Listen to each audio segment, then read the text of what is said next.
Farolcast no ar, mais um episódio do nosso podcast da Escola Farol. Eu sou a Sol, esse é o Igor. E aí, gente? Nós estamos aqui em mais uma iniciativa da Escola Farol, buscando aí, fomentar ainda mais as conversas, as discussões, os ensinos sobre a fé cristã, sobre a nossa vida, diante da presença do Senhor. E eu quero também lembrar você que as inscrições estão abertas para o Novo Testamento da Escola Farol. Então, vem estudar a Bíblia com a gente vai estudar a Bíblia a partir do dia 26 de agosto, o Novo Testamento, primeira aula de Mateus, e a gente vai estudar Mateus e vai estudar todo o Novo Testamento até Apocalipse. Então, ainda esse ano, você tem a oportunidade de ler o Novo Testamento inteiro, tendo aulas, com explicações, com materiais de estudo para isso. Quero já agradecer os nossos patrocinadores, Nada Caro, Peças Automotivas, sempre aí conosco, nos ajudando. Conheçam o trabalho dos nossos patrocinadores, que estão sempre nos apoiando e que merecem também essa honra. Aqui no Solar, que une aí tecnologia, inovação com energia solar, Moinho Fouet, a melhor cafeteria de Volta Redonda, conheça, Nelore na Brasa, casa de carnes, excelente. No restaurante deles. Isso aí, excelente para você almoçar, jantar, você deve conhecer. Guru Segue, Sul Fluminense, gestão e treinamento em segurança do trabalho, e Trigomassa Padaria, que também é muito boa, que fica ali na Vila Muri. Então conheça nossos patrocinadores e muito obrigada mais uma vez. Galera, esse pessoal aí que tá conosco hoje não são só patrocinadores aqui do podcast, mas estarão conosco amanhã no nosso terceiro colóquio. Isso. E a gente já tá aqui com o nosso convidado especial, Igor Miguel. É o Xará. Igor Xará, cara, sangue bom, olha só. É um prazer estar aqui, viu, gente? Muito grande, muito bom. Se apresenta pra galera aí. Isso, meu nome é Igor Miguel, sou pastor da Igreja Esperança em Belo Horizonte. A gente está lá cumprindo a missão de Deus, em colaboração com outros irmãos também pelo Brasil. E vamos que vamos. Prazer, e o currículo do Igor é bem grande, ele é pastor, professor, teólogo, pai, isso. Enfim, muitas funções aí, por isso que essa discussão vai ser, essa conversa aqui hoje, esse diálogo vai ser tão rico e você deve conferir tudo. Só, a gente trouxe algumas lembrancinhas pra ele, né?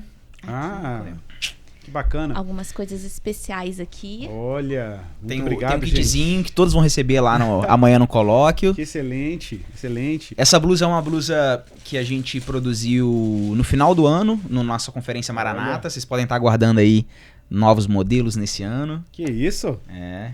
Queremos ver você pregando com essa blusa aí, ó, arrebentando. E esse kitzinho da Trigomassa, nosso parceiro aí. Obrigado, pessoal da Trigomassa aí, viu? Valeu. Muito bom. Igor, então a gente quer aproveitar esse tempo com você, cara.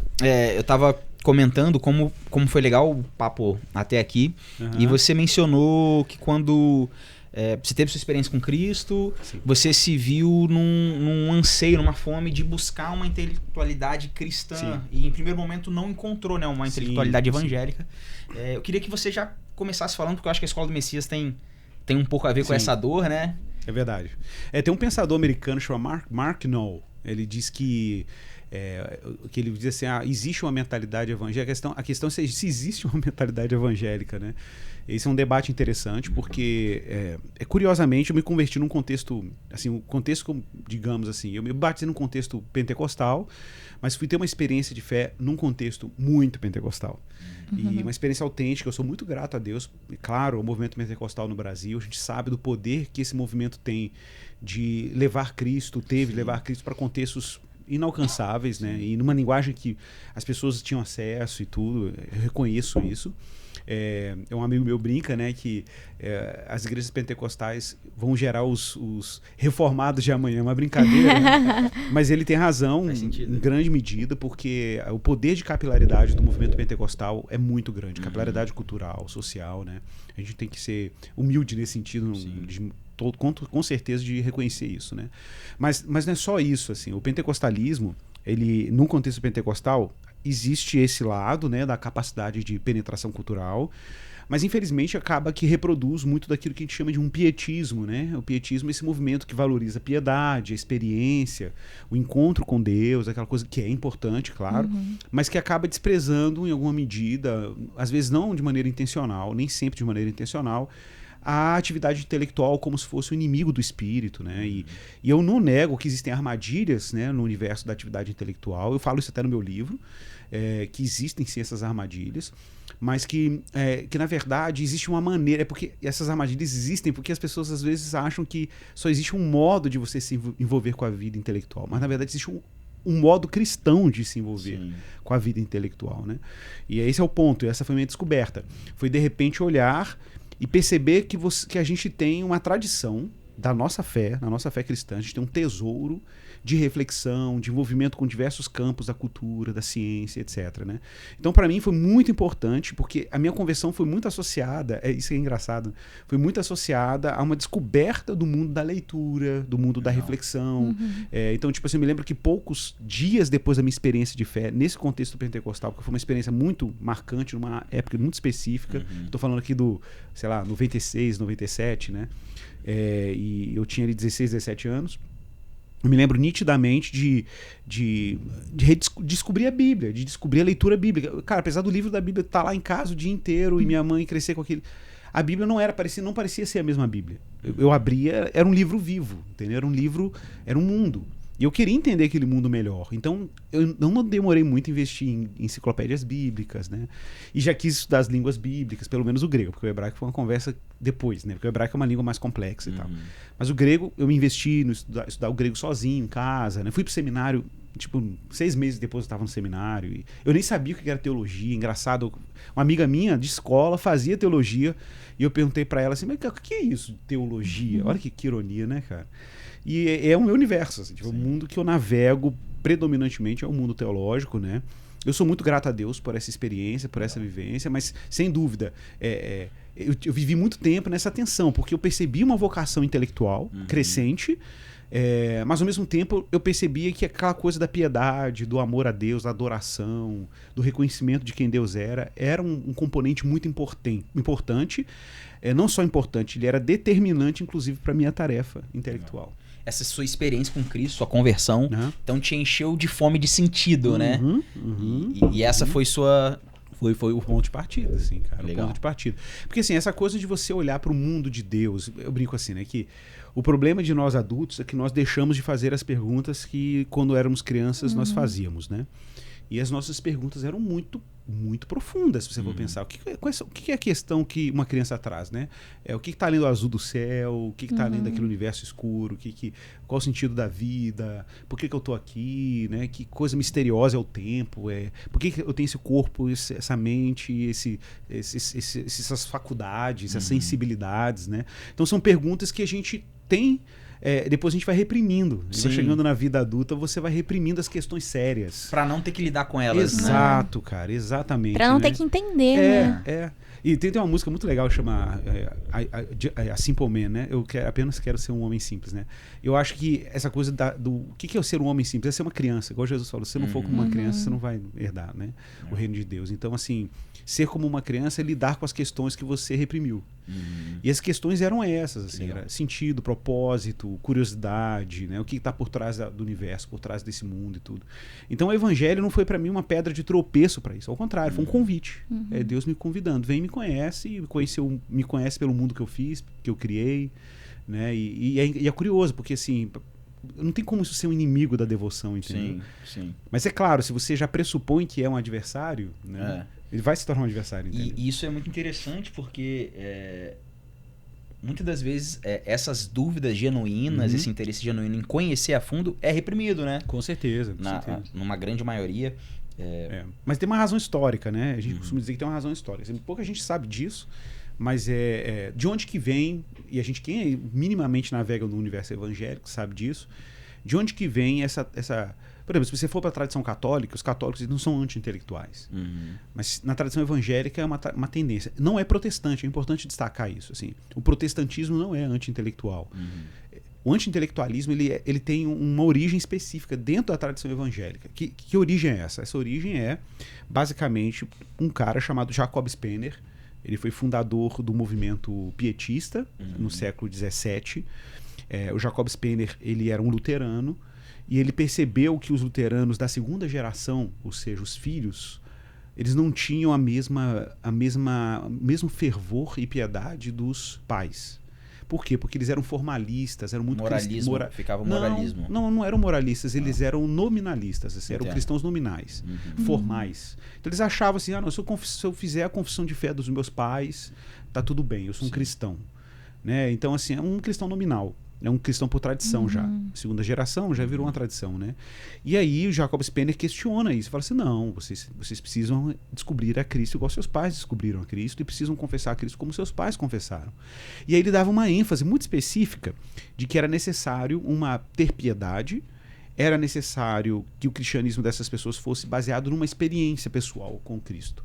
Essa linguagem não é estranha para nós. Quando eu falo experiência pessoal com Cristo, você sempre lembra de uma pregação, de alguém falando isso. Isso é pietismo.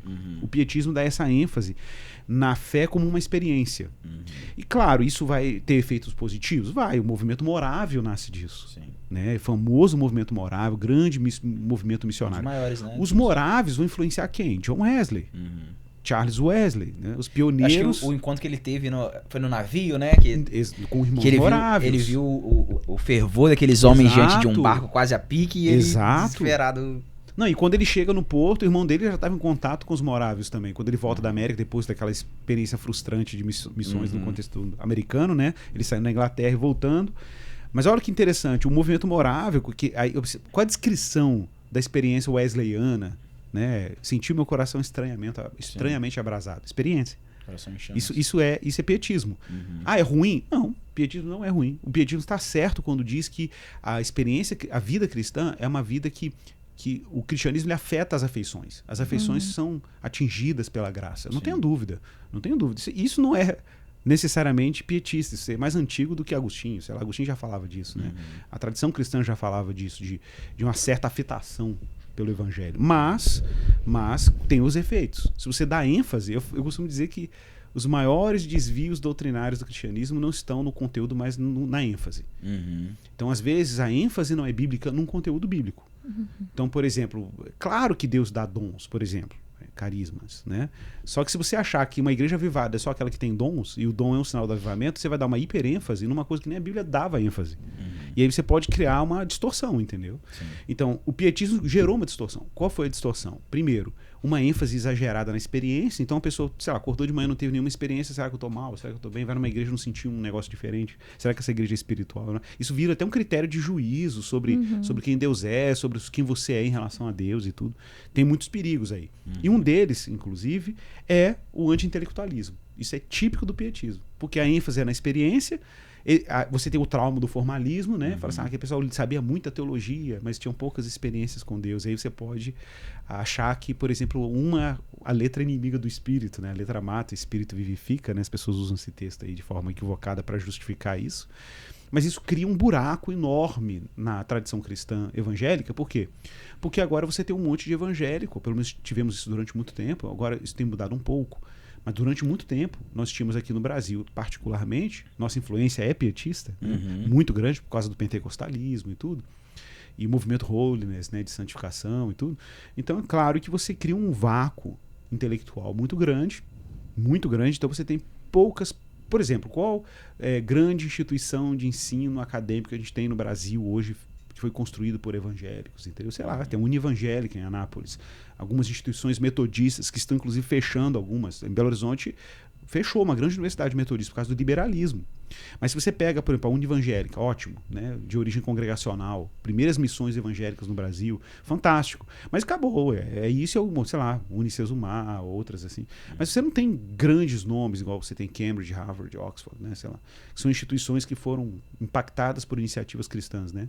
Então acho que a gente tem aí um desafio. Igor, você está mudando o cenário? Eu acredito que sim. Existem movimentos importantes hoje no Brasil que vem mudando esse cenário, mas a gente tem muito caminho ainda, viu? Legal.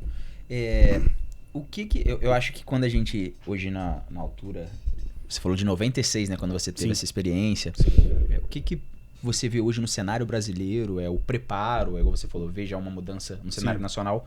Um jovem, a gente estava conversando sobre a ABC2, né?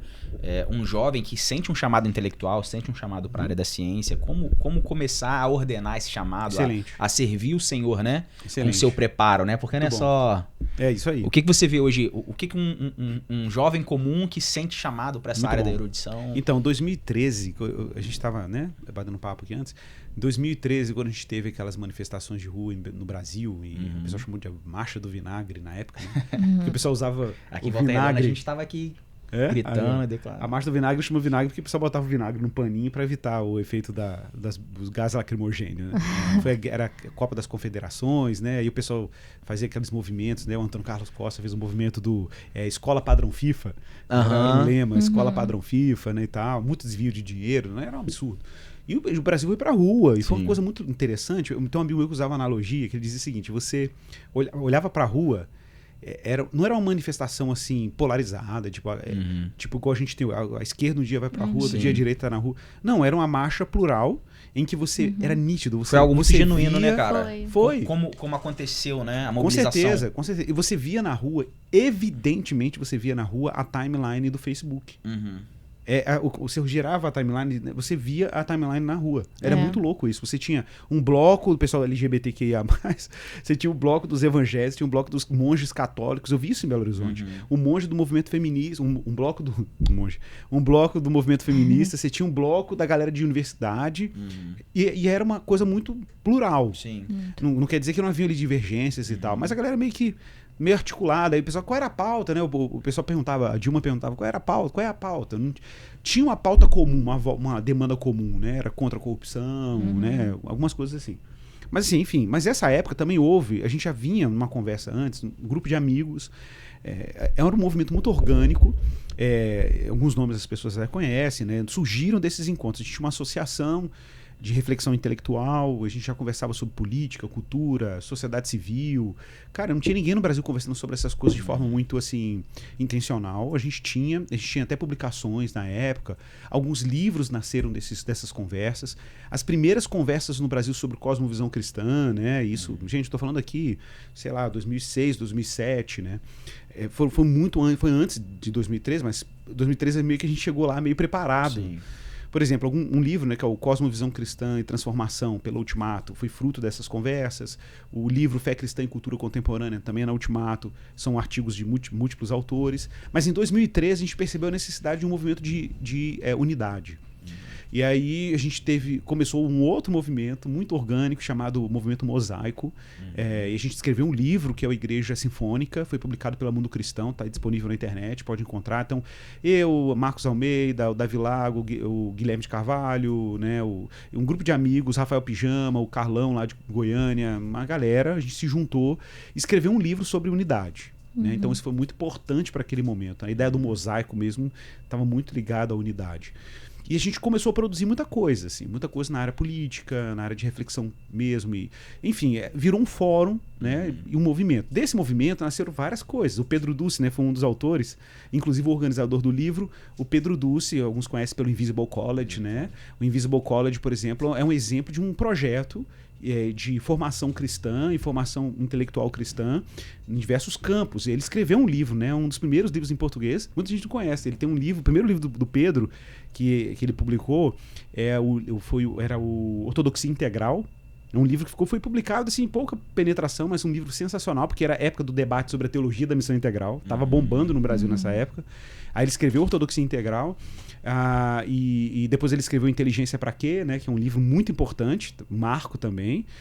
Veio bem antes do meu livro, né, e tudo. E tudo isso foi parte de um movimento, conversas de amigos, assim, e reflexões sérias sobre certos temas, né. E aí depois a gente o Guilherme fez uma parceria, correu atrás de uma parceria com a Templeton Foundation, que é uma fundação britânica, que investe muito na relação entre fé cristã em diversos campos de conhecimento, e conseguimos um financiamento para startar uma associação brasileira de cristãos que estão envolvidos com a ciência. Daí o nome ABC2, Associação Brasileira de Cristãos na Ciência, né?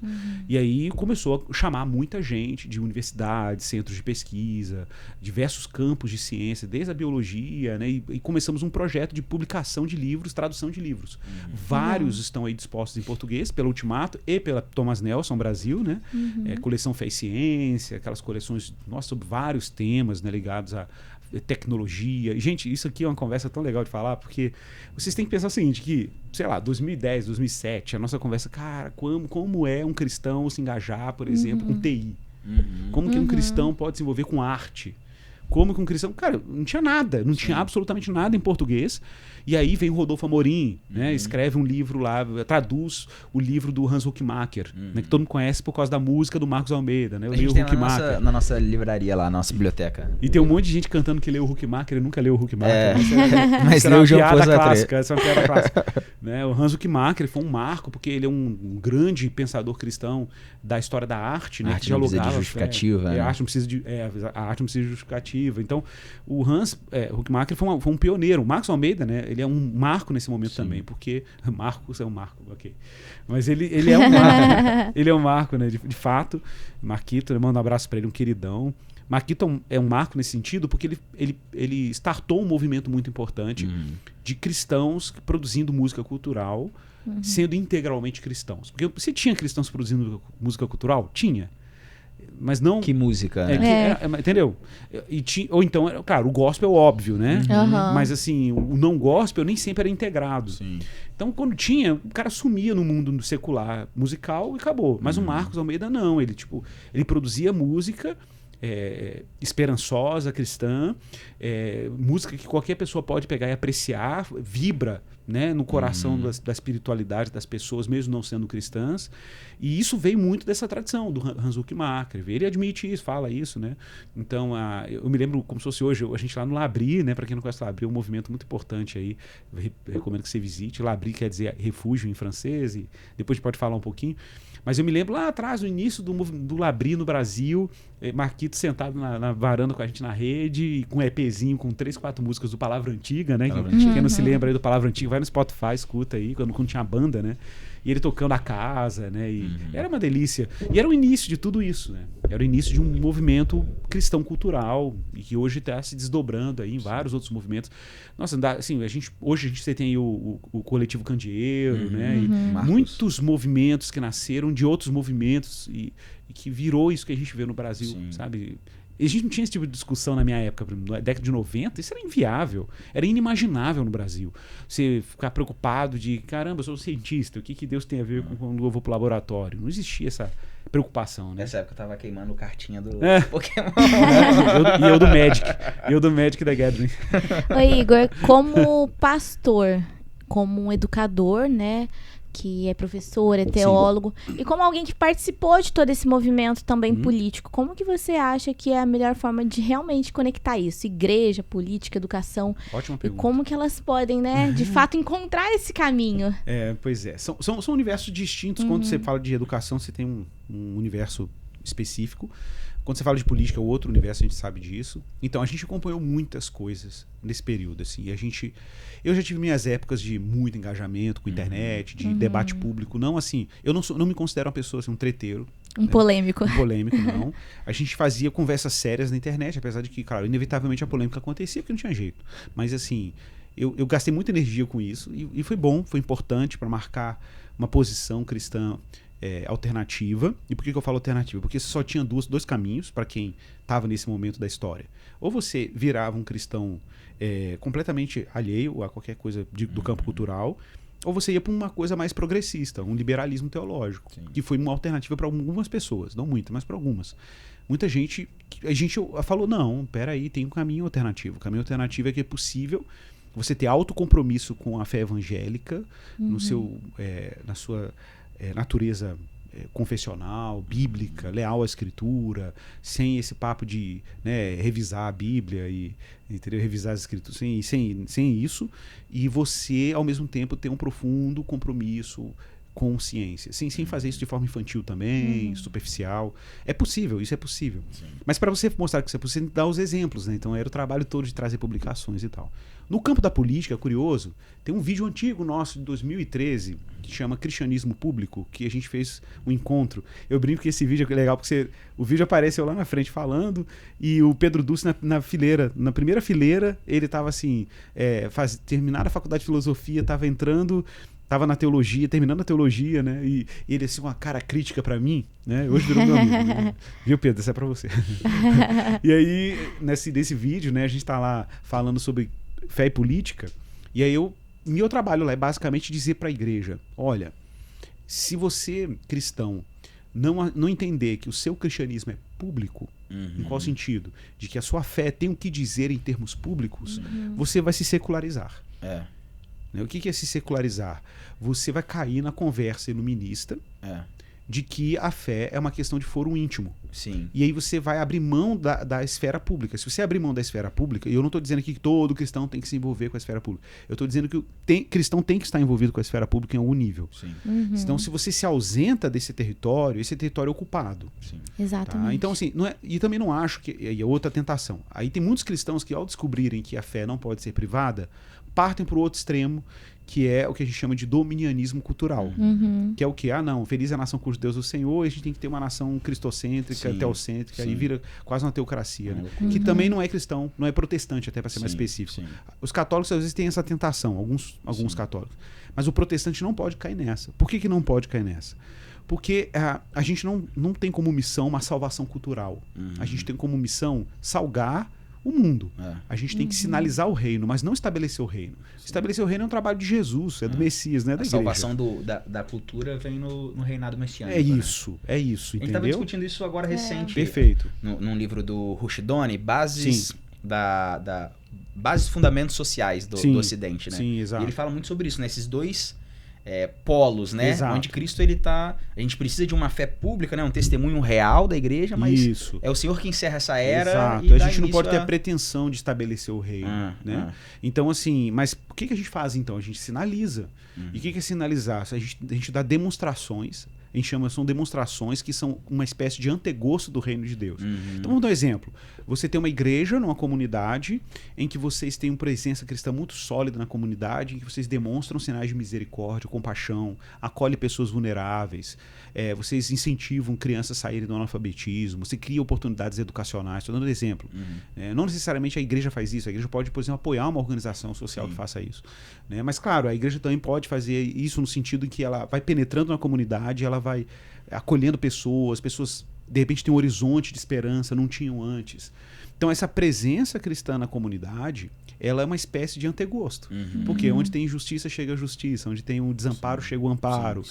Aí você fala, é o reino? Ainda não é o reino, é sinais do reino, são antecipações do reino. Como eu falo, a missão de Jesus é assim.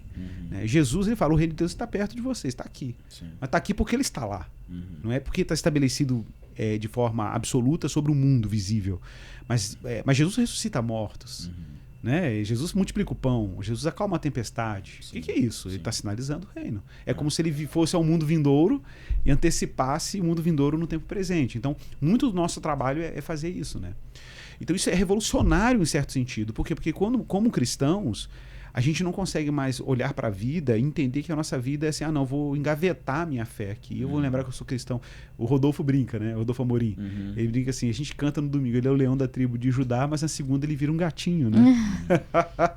Mas é verdade. É verdade.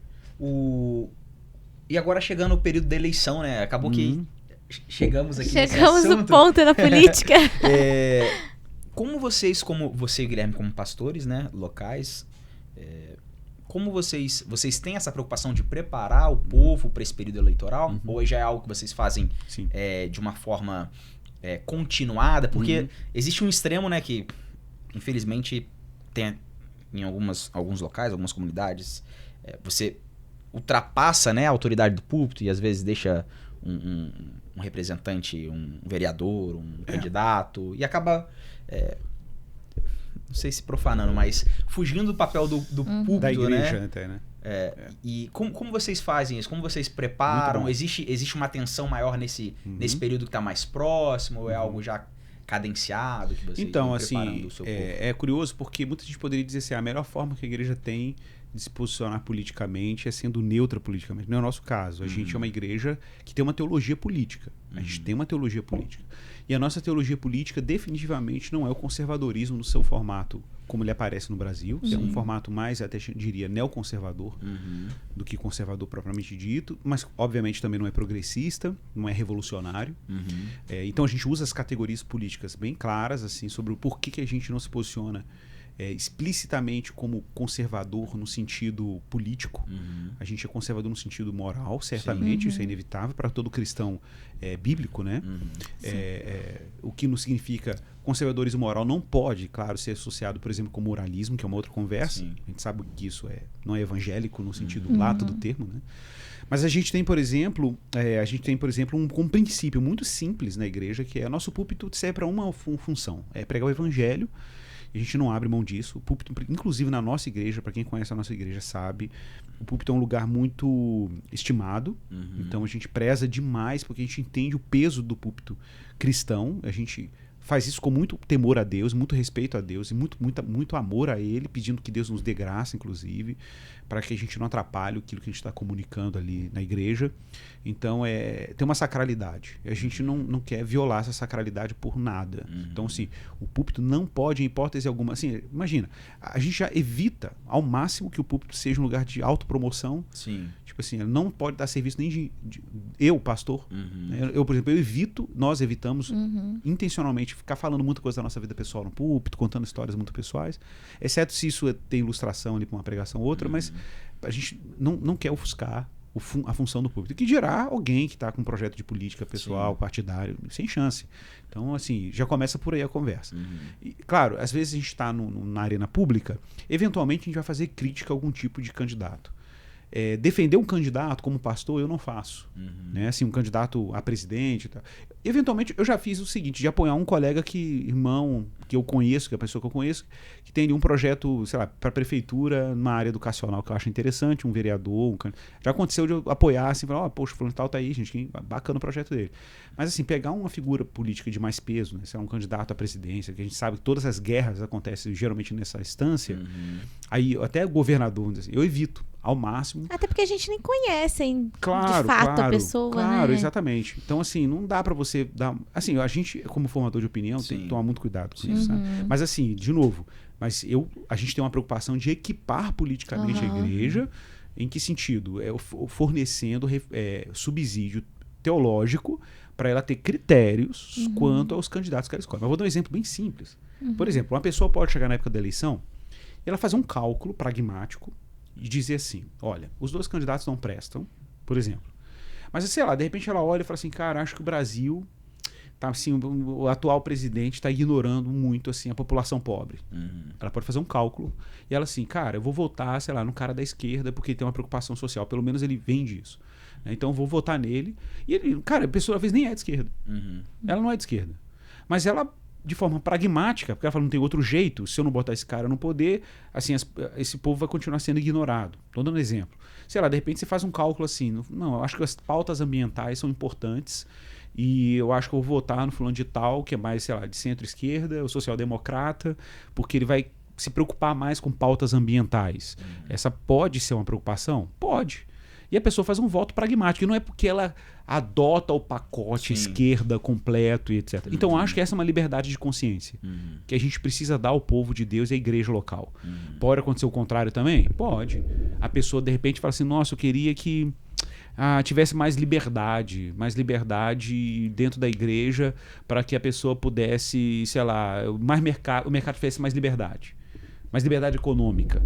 A pessoa pode fazer um cálculo e falar assim, não, menos tributação, e votar num cara de direita para poder isso acontecer. Cara, eu acho que todo mundo tem que ter essa liberdade. E a igreja não pode violar a consciência das pessoas, entendeu? Delas poderem fazer esse tipo de cálculo. Então, tipo assim, acho que nunca... Cara, a não ser que seja um caso extremo, a gente nunca vai se posicionar como igreja e dizer assim, não vote em Cicano porque ele é o capeta. Entendeu? Porque ele é o diabo e se você votar nele, você está votando no anticristo, né? Você está votando em alguém que é do mal. E você, fazendo isso, você está violando a consciência das pessoas. Então a gente não pode fazer isso como igreja, né? Então, não pode tratar a política como se fosse um time de futebol. Não pode. Isso é maniqueísta, entendeu? Isso, inclusive, é típico de uma preguiça mesmo intelectual. Precisa ser algo pensado, né? Mesmo que não faça sentido pro outro ali, mas precisa fazer sentido pra mim, onde está indo meu voto. E essa liberdade a igreja tem que dar. Sim. Você entende? Isso é democracia. Democracia, exatamente. Eu acho que isso é outro ponto. Assim, quando a gente foi para as manifestações de 2013, a gente percebia uma falta de educação política. Tanto que na época a gente começou um movimento, era Igreja na Rua, hashtag Igreja na Rua, era tudo no Twitter, né? E esse movimento era um movimento justamente para quê? Para poder municiar os cristãos com recursos políticos, reflexão de teologia política, como a gente chama, né? Para ela poder encarar o engajamento político e a militância, porque era um tipo de militância, sem cair nessas armadilhas ideológicas. E, de novo, armadilhas que estão presentes em todos os espectros políticos. Tem um livro muito importante em português, do David Koyzis, né, que é um importante professor de ciência política que foi, né, da Universidade de Redeemer lá no Canadá. Ele esteve no Brasil, inclusive nós trouxemos ele ao Brasil para falar aqui. É o livro Visões e Ilusões Políticas. Eu simplesmente falo assim, se você, pastor que está me ouvindo aí, sua igreja, você quer recomendar um livro para evitar as armadilhas da polarização, leia e depois diga para as pessoas lerem esse livro. Visões e Ilusões Políticas. Cara, é um livro indispensável. Está na 2ª edição, Edições Vida Nova. Edições Vida Nova. O Koyzis, o que ele faz? Ele pega cada ideologia. A gente acha que é só 2, tem várias, né? Então ele pega o nacionalismo, ele pega o conservadorismo, ele vai pegar o progressismo, o revolucionário, o socialismo, ele vai pegar a doutrina social da igreja, da visão católica, anarquismo, ele vai pegar todas essas visões, ele vai mostrar assim, ó, por que cada uma delas tem um ídolo. Toda ideologia tem o seu ídolo. Sim. E toda ideologia tem virtudes. Não são virtude em tudo, mas ela tem alguma virtude, alguma preocupação autêntica. E ele vai mostrar como cada uma dessas visões políticas tem visões e ilusões. Por isso é o título, Visões e Ilusões Políticas. Então ele denuncia a idolatria política como risco e no final ele propõe uma postura cristã política. Né? E essa postura cristã política não é ideológica, é uma postura, ela te equipa a você navegar nesse universo do debate político sem você necessariamente abraçar um pacote. Eu vou dar um exemplo bem simples. que vocês vão entender. Na Inglaterra, acho que foi na Inglaterra, se não me engano, na década de 70, isso não foi só na Inglaterra, teve vários lugares, teve nos Estados Unidos e tal. Existiram momentos em que cristãos se uniram com opositores políticos, em termos políticos, por causa de pautas legítimas que eram comuns. Isso se chama cobeligerância. É um conceito que o Francis Schaeffer utilizava. Por exemplo, teve mulheres feministas da segunda onda fizeram manifestações de rua contra a pornografia. E cristãos se juntavam a feministas de segunda onda para poder... Já li sobre isso. Né? Não é interessante? Isso chama cobeligerância. Tem um monte de coisa a gente discorda do feminismo. Sim. Mas nessa pauta a gente tinha uma... Então isso cria o quê? Cria capital político, massa crítica, para você pressionar a cultura e movimentos políticos para você sustentar pautas legítimas. Isso é fácil de fazer? Não é fácil, mas às vezes é necessário. Então, sei lá, vou dar um exemplo aqui. No Brasil... Geralmente, pautas ambientais, elas estão... O pessoal mais da esquerda tem predileção por pautas ambientais. O que é surpreendente? Se você lê conservadores, como Roger Scruton, por exemplo, ele tem livros sobre questão ambiental. Francis Schaeffer tem um livro sobre questão ambiental, Poluição do Homem. E o movimento evangélico está há 1000 anos atrasado no tema ambiental, porque acha que é da nova era, porque acha que é coisa de sei lá, animista. Ou então porque, sei lá, Jesus está voltando, vai queimar tudo mesmo, e é o pior, né, de todos, né? Para que a gente vai se preocupar com pauta ambiental? Cara, a gente lutou várias vezes para levantar a pauta ambiental. Na ABC2 e tudo, a gente fez o projeto Éden, né, para falar. E assim, a adesão é ridícula. E sim, isso fica restrito a alguns irmãos, o Thiago Pereira, meu querido, um abraço para ele aí da ABC2, levanta essa pauta direto lá na ABC2, né? E é uma pauta assim que o pessoal ignora, assim, completamente. E é um absurdo, inclusive. E que atinge a todo mundo. Todo mundo. E é um negócio suprapartidário. E é super interessante você falar isso, pertinente, porque aqui na nossa cidade a gente vive todo um contexto ambiental. Claro. A gente vive toda uma questão ambiental e, tipo assim, isso é uma luta de todos. Tá passando até na... É assim, é uma causa muito grande, até tem que tomar cuidado, assim, porque tem gente sendo atacada por falar, por entrar na luta contra isso, mas é uma luta de todos, porque a gente não sabe o que vai acontecer, qual que pode ser o reflexo disso em anos para todos nós, né? E o ambiental, ele atinge todo mundo. Mas é muito interessante tudo isso que você estava falando, porque assim, eu particularmente gosto muito de política, e eu acredito que ser político é diferente de ser partidário. Perfeito. Então, assim, ser político é você buscar as coisas que dizem respeito à sociedade, à cidade, ao cidadão mesmo, né? Isso. Tudo que atinge o cidadão. É a vida comum que a gente chama, E pra né? isso, a gente tem que buscar as conversas, os Isso. diálogos. Porque Isso. pra mim, uma política que é construída só em partido A, partido B, e eles só Perfeito. brigam e não buscam bem pra ninguém, gente, Isso. os dois pra mim não prestam. Pessoal, isso é um ponto que você está levantando caríssimo, porque assim, por exemplo, a gente tem um livro em português que o Guilherme ele trabalhou, por exemplo, no governo Bolsonaro. Olha que louco. Foi convidado para participar, o Guilherme de Carvalho, para compor o ministério da Damares, Ministério de Direitos Humanos lá e tal. E ele não fez campanha para o Bolsonaro, não votou no Bolsonaro. Né? Mas ele foi convidado por capacidade técnica, para trabalhar numa área específica, que era educação voltada para direitos humanos. Foi muito polêmico, porque a galera de esquerda evangélica ficou brava, falou: Guilherme tá traindo o movimento evangélico agora e tal, como é que tá vendo? Eu sempre achei que ele tava no armário, agora ele saiu do armário. Nada a ver, isso é ilusão. Tanto que ele depois, quando ele viu a política que estava sendo adotada pelo governo Bolsonaro em relação às vacinas na pandemia, a política sanitária, ele saiu imediatamente. E fez uma nota pública dizendo por que ele saiu. Né? Então, assim, não é bem. A coisa é mais complexa. Ele teve a oportunidade de agir, de Sem fazer um dúvida. trabalho e não, ele. e no executivo, tipo assim, não era nem no legislativo ou coisa dessa natureza, sabe? Então, assim, beleza. Mas aí, claro, cada um vai sempre ver onde, né? Chifre em cabeça de cavalo, como diz o outro. Mas um ponto que você levantou, que nessa época o Guilherme trouxe aqui para o Brasil, e a gente traduziu um livro dele para o português, que é o livro do Royal Kuyper. O Royal Kuyper, não confundo com Abraham Kuyper, o Royal Kuyper é um holandês também, cristão. Ele foi senador no parlamento holandês durante um bom tempo, teve uma atuação política muito expressiva, inclusive na área ambiental, um homem muito íntegro, eu o conheço pessoalmente. Ele esteve em várias cidades brasileiras lançando o livro dele Capital Moral, que é um livro que eu super recomendo também, viu? E o que é o bacana nesse livro do Royal Kuyper? É que ele vai dizer o seguinte: a gente sempre se preocupa com capital financeiro, capital político, capital social, mas e o capital moral? O que é o capital moral? Ele vai chamar a capital moral como o bem comum. Então, por exemplo, como que cristãos evangélicos, quando entram na política, pensam? Eles pensam em política tribal.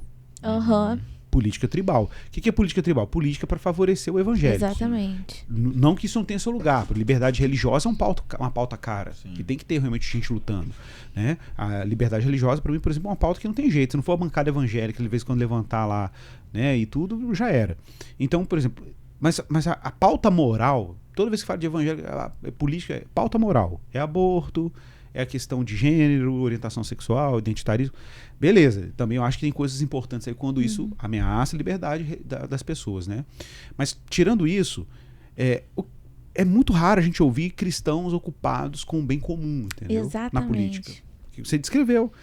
O bem comum, tipo assim, de que maneira eu, como cristão, posso servir a minha cidade? É porque eles entendem Pra que que eles todos sejam representam beneficiados. só o público que os elegeu Perfeito. e querem só trabalhar para Perfeito. esses, mas eles representam a sociedade, eles estão ali para servir toda a sociedade. E Isso aí, aí. para mim, me parece muito falta de entender a verdadeira missão. Porque você tá entrando na política como cristão Isso, só para defender a igreja ou você tá Isso. entrando para ser um político cristão? Exato. Sabe?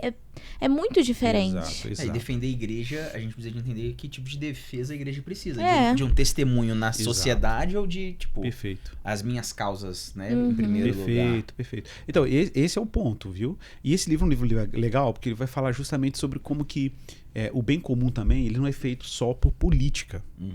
Tipo assim, você não consegue, por exemplo, formar uma comunidade moralmente baseado apenas, por exemplo, em políticas públicas. Isso é importante. Muita gente não entende isso.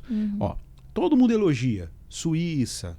Eu vou lá na Suíça, aí tem uma banca de jornal, não tem ninguém vendendo, só tem uma caixinha lá, você leva o jornal, bota o dinheiro e vai embora e ninguém rouba. Aí você fala, como que isso é possível numa sociedade? Como que isso é possível? É política pública? Tem um policial tomando conta? Não tem. Tem um fiscal? Também não. Então como isso aconteceu? Capital moral, isso é riqueza moral.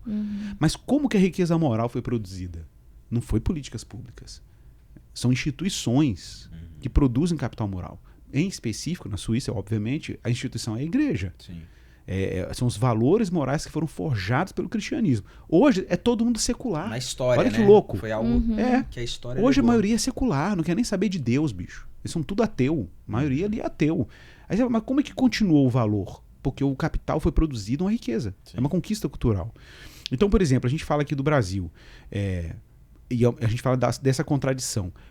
Como pode, vamos pensar aqui, estado do Rio de Janeiro, com a população evangélica brutal, ser ainda moralmente tão pobre? né? Eu não tô falando que é uma exclusividade do Rio de Janeiro, eu só tô citando porque eu tô aqui. Tá? E tão violenta, né? Violenta, intolerante, um monte de problema. Corrupção em vários níveis. Nossa, corrupção. E aí você fala, e muitos Absurdo. envolvendo evangélicos. Traficantes evangélicos. Exatamente. Mas tem. Traficantes Então, com a bandeira de Israel lá. O narco-evangelicalismo, narco-pentecostais, né? O pessoal fala narco. Então, tipo assim, se você vê uma anomalia. E por que isso acontece? Acontece por problemas que são inerentes ao próprio tipo de cristianismo que floresceu. Sim. Né, que aí é uma outra conversa. mas também diz respeito ao fato de que a gente não teve uma experiência equivalente à reforma. Sabe assim? Que é uma reforma que não é só uma reforma da Bíblia, da leitura bíblica, é uma reforma da vida das pessoas. Sim. É uma reforma que se estende à vida das pessoas, se estende à comunidade. A gente preparou algumas pesquisas agora para a abertura do Novo Testamento e eu peguei alguns dados.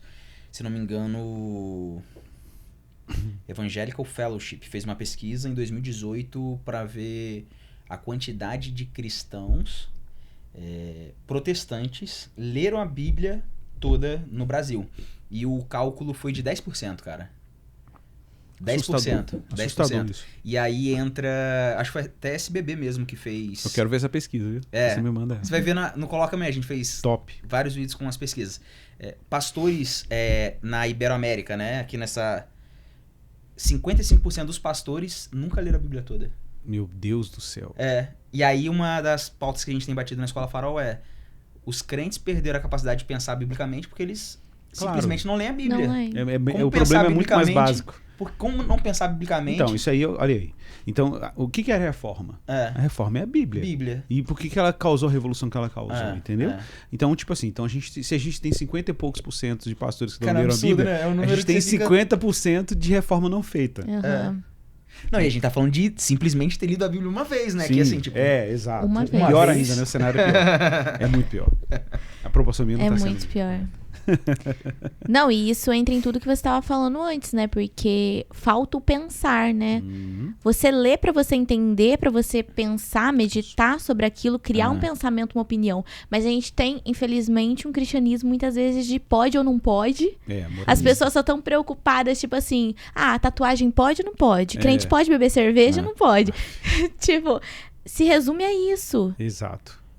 Mas, gente, sabe? Assim, falta uma visão para a vida, né? Você sabe que a expressão cosmovisão, o Abraham Kuyper, que é um importante teólogo, a gente tem muita apreciação, porque ele foi um dos pioneiros no movimento protestante em pensar essa integração entre fé cristã e os campos diferentes da cultura e tal. Weltanschauung, alguma coisa assim, não é? O Weltanschauung.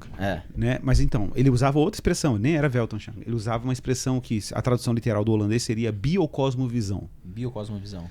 E o que é biocosmovisão? É uma visão do cosmos, uma visão do mundo, mas é uma visão da vida. Entendeu? Então, tipo assim, não é só uma visão de mundo, é uma visão da vida. É como a vida deve funcionar.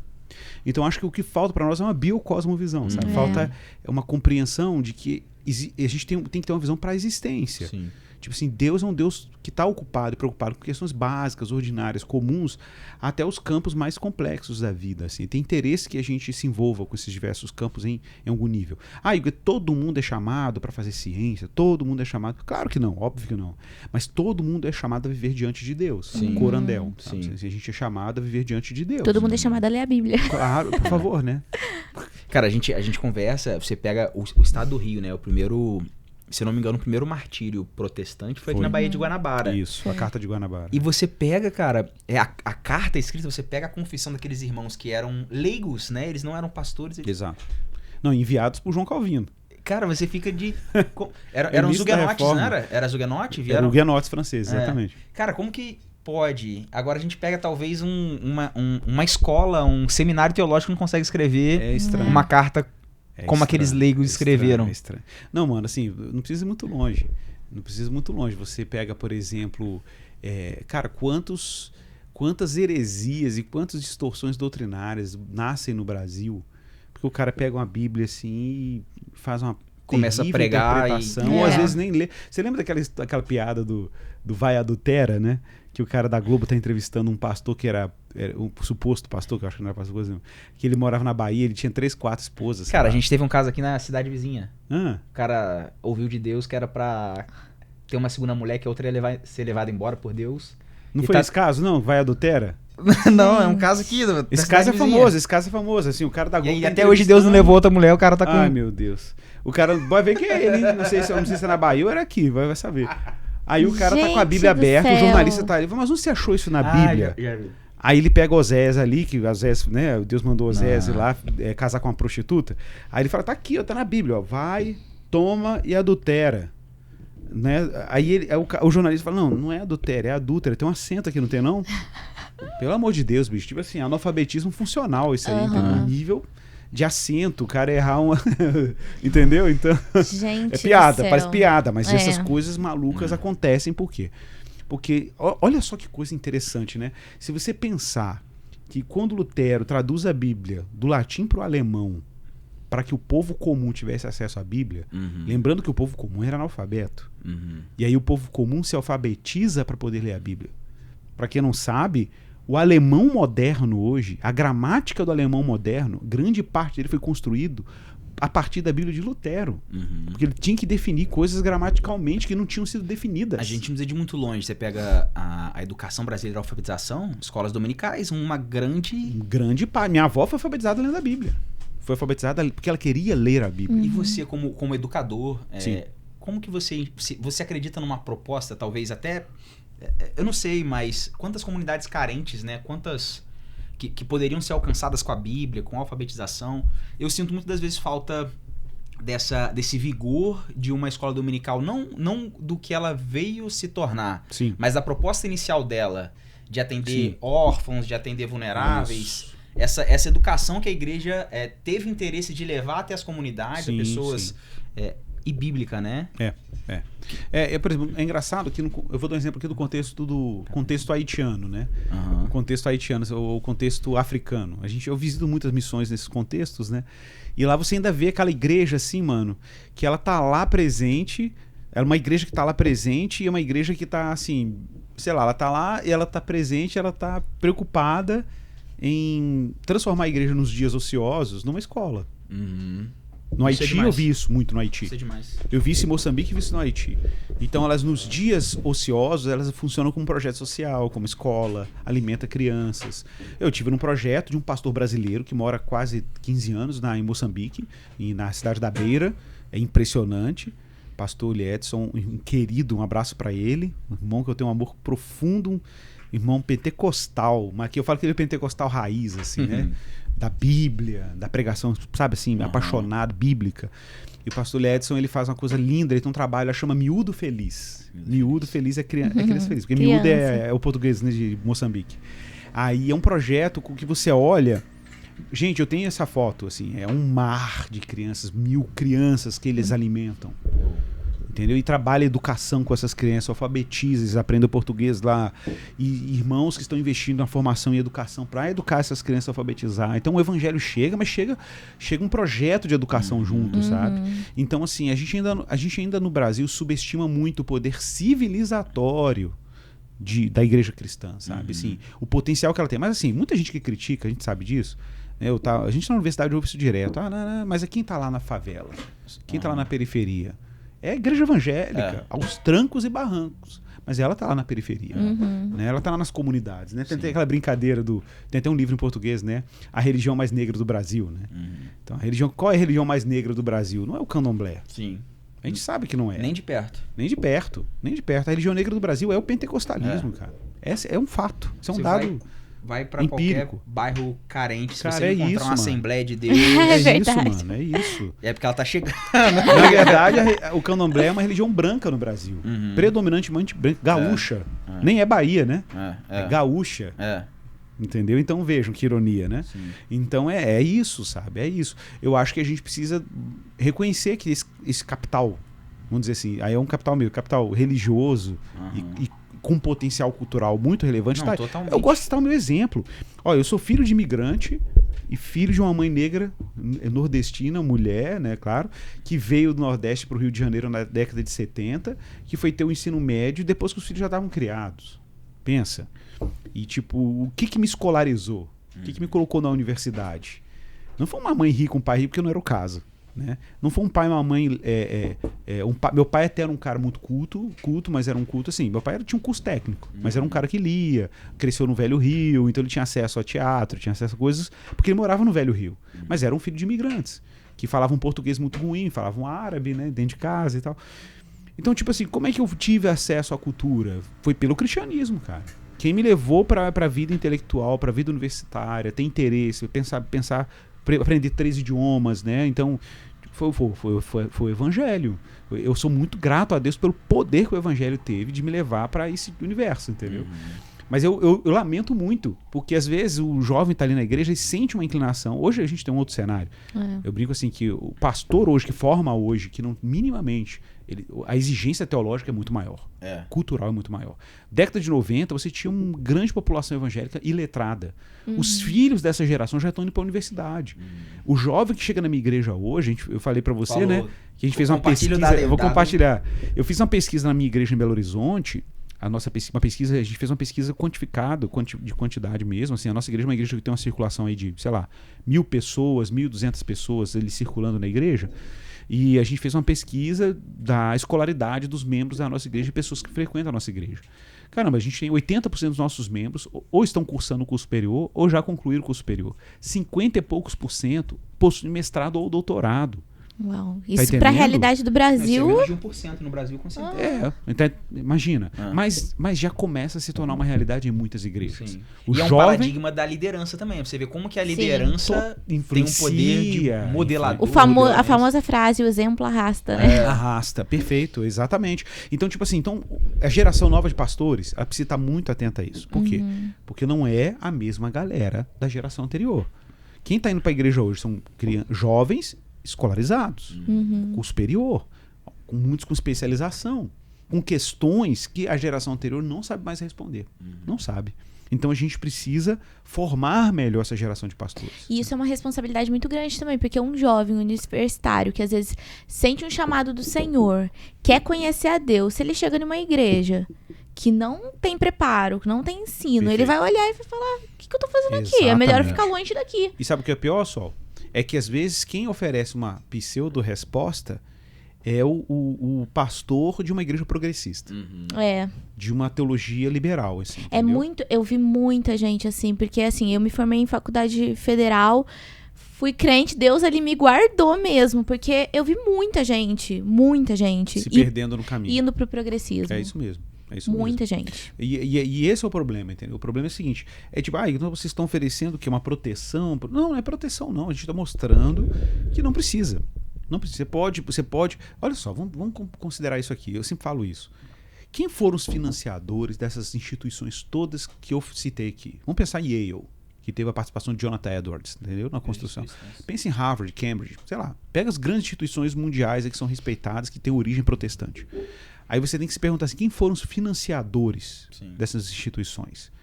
Você acha que foram cristãos liberais, progressistas?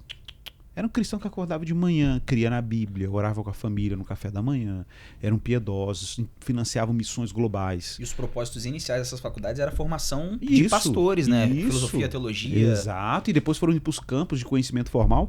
Mas a própria Universidade Livre de Amsterdã, que o Abraham Kuyper, que você tem aqui, fundou, que é uma grande universidade hoje, está secularizada em grande medida. Tem cristãos lá? Tem, mas é uma universidade secularizada.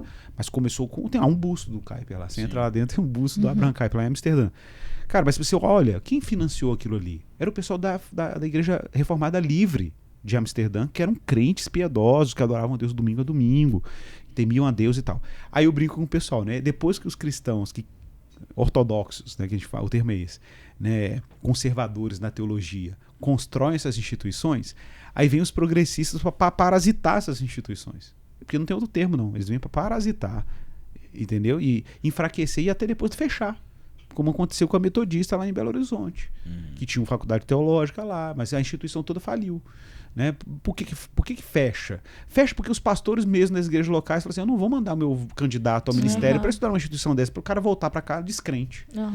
Entendeu? Então, tipo assim, é por isso que eu falo assim, se você tiver que mandar um aluno seu para uma instituição de ensino teológico, as pessoas acabam escolhendo instituições livres, livres, que são confessionais, porque, né, enfim, claro, tem umas pelo MEC que ainda são conservadoras na teologia, né, e eu gosto de falar o termo conservador na teologia para dizer que tipo de conservadores eu estou falando aqui. Então, assim, eles acabam optando por instituições assim livres, mas que são profundamente sérias e comprometidas com a palavra de Deus e tudo, do que mandar para uma comunidade liberal progressista e uma instituição que tem uma tendência mais progressista na teologia e depois a pessoa se perder ali, entendeu?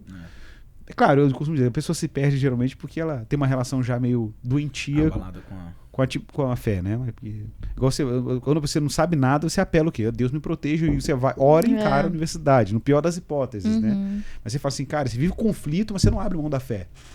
Né?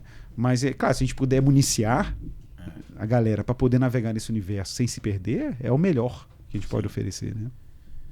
É isso, a gente já tá quase acabando. Eita, passou muito rápido. Boa mesmo. Muito rápido, até tomou um rumo diferente do que a gente imaginava. A gente foi muito pra política, acho que a gente já tá aqui agitado, porque as eleições estão chegando.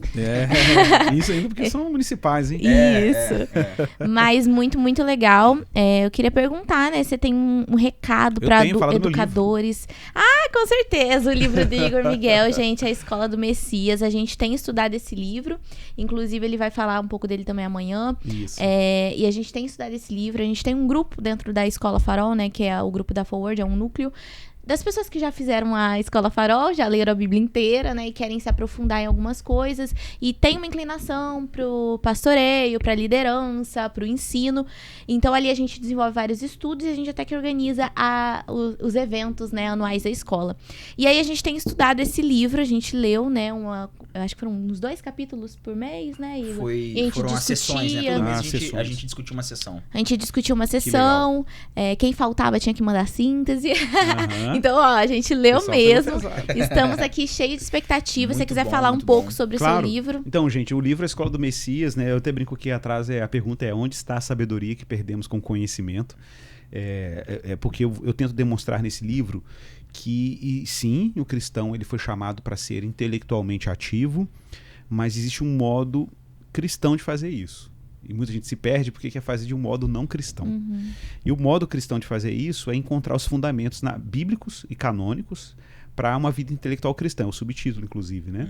E quando eu falo bíblicos e canônicos, eu estou querendo dizer que dentro da escritura bíblica e numa leitura canônica da Bíblia, canônica no sentido de você ler a Bíblia como um todo, você encontra os subsídios que depois vão municiar a tradição intelectual cristã, que é uma longa tradição intelectual, inclusive, para que a gente tenha esse tesouro que, de novo, mais do que um domínio de um conhecimento, é um tesouro que nos ensina a viver bem diante de Deus, no mundo de Deus e com as pessoas, que eu chamo de sabedoria, né? Que eu chamo não, é a sabedoria. Né? Então a sabedoria é o nosso destino, se a gente fosse falar assim. Porque eu costumo dizer, é possível você ser conhecedor e não ser sábio, mas é impossível você ser sábio e não conhecer alguma coisa. Uma sabedoria estéril. Né? Exato. Não existe... Assim, é um componente estruturante da sabedoria você conhecer alguma coisa. Então, se você tem um risco da gente conhecer e ser tolo, total. Isso é muito possível. Né? Mas, assim, é impossível você ser sábio e não conhecer alguma coisa. Sim. Né? Conhecer a Deus, conhecer a palavra dele, conhecer a criação dele, conhecer coisas sobre a vida. Então, assim, o conhecimento ele é indispensável para uma vida sábia. Então, aqui eu resgato a noção do conhecimento a serviço da sabedoria. E eu, inclusive, demonstro, através de uma série de autores e a própria Bíblia, que uma coisa interessante é porque muita gente, quando a gente fala de conhecimento no mundo moderno, a gente fala de conhecimento, parece uma coisa assim, um empreendimento individual, né? A gente lembra logo do René Descartes, né? Que ficou lá isolado, pensando sobre a razão e tal. E para o cristão, a sabedoria ela não é adquirida de forma privada. Ela passa, é um empreendimento comunitário. Sim. Por isso que o livro, o caminho para o final, mostrando a importância da igreja como comunidade de sabedoria, né? Então, enfim, é um livro que é muito interessante. Ele nasceu de um curso que eu dei na BC2, o curso chamava Fundamentos da Vida Intelectual, era um módulo do curso. Depois virou um curso, ele si mesmo virou a Escola do Messias. Tem um cupom pra gente. Tem um cupom promocional. Não coloca, mas vai rolar o cupom promocional. Você lembra de cabeça o cupom? Cara, não lembro. Engraçado. Depois eu tenho que ver aqui. Deixa eu procurar aqui. Depois olha aí eu te mandei. Continue que eu vou... E aí tem um cupom para esse curso, que é a Escola do Messias, e tem um cupom para o outro curso, que é para quem é da área de educação, Pedagogia, ou tem interesse em educação, que é o Pedagogia Cristã, Teoria e Prática, que vai ser um livro que vai vir aí no futuro, viu? Vai ser um livro que vai chegar aí, vocês vão curtir muito também. E é um curso muito completo, viu, gente, de educação, porque eu trabalho tanto o fundamento quanto o cupom, depois a gente coloca o link dos cursos, é até dia 31, hein, galera? Então você que tá assistindo É aí... 31 de agosto. Se liga aí.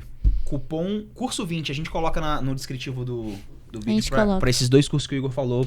Excelente os 2. Show de bola. É isso aí. Gente, prazer estar aqui, viu? Cara, Prazer receber conversa você. muito boa. Muito bom. E a gente tá na expectativa de amanhã receber bastante, né? Que bom, fico feliz. Igor, se possível, né, fazer uma oração final Vamos orar. sobre educação, Isso, sobre as os vocações, educadores, isso tudo. Senhor, muito obrigado pela oportunidade que o Senhor nos dá da gente conhecer o Senhor e conhecer o Senhor no mundo que o Senhor criou. E navegar no mundo que o Senhor criou também é lidar com aqueles que querem desconstruir o mundo que o Senhor criou. É lidar com o pecado, é lidar com a queda, com a miopia, com a dificuldade de enxergar o bem. Mas nós não fomos chamados para sermos cínicos, nós somos chamados para honrar o Teu nome e glorificar o Senhor em tudo que fazemos. Por isso eu quero orar por esse meu irmão, minha irmã, que foram chamados para viver integralmente suas vidas em Deus, naquilo que fazem, naquilo que experimentam no dia a dia. Então oro por esse meu irmão, essa minha irmã, nas suas habilidades, nas competências que receberam do Senhor, para que possam viver uma vida sábia, prudente, uma vida consistente com a realidade de Jesus, e que tenham em Cristo, Pai, a pedra, a rocha, o fundamento para suas vidas, e que sejam cheios do Espírito, cheios do conhecimento de Deus, não sejam, ó Pai, insuflados, vaidosos, altivos, mas que sejam feridos pela Tua graça e pela Tua palavra, a ponto de se colocarem de joelhos diante do Senhor, adorando o Senhor, e na medida que Te adorarem, que eles possam refletir o Deus que conhecem em tudo que fazem, em tudo que produzem. Então dê a eles, equipa os Teus filhos na missão que o Senhor lhes confiou, e eu peço ao Senhor que essa graça seja generosa e que eles permaneçam fiéis a Ti em qualquer situação, em qualquer ambiente, em qualquer contexto. É a minha, a nossa oração, em nome de Jesus. Amém. Amém. Muito bom. Igor, Prazer te obrigado. receber, Igor. Muito bom, cara. Ô, Sol, prazer, Muito viu, bom. queridona? Obrigada, gente, Valeu, por todos gente. que acompanharam. Que Deus abençoe. Tchau, tchau.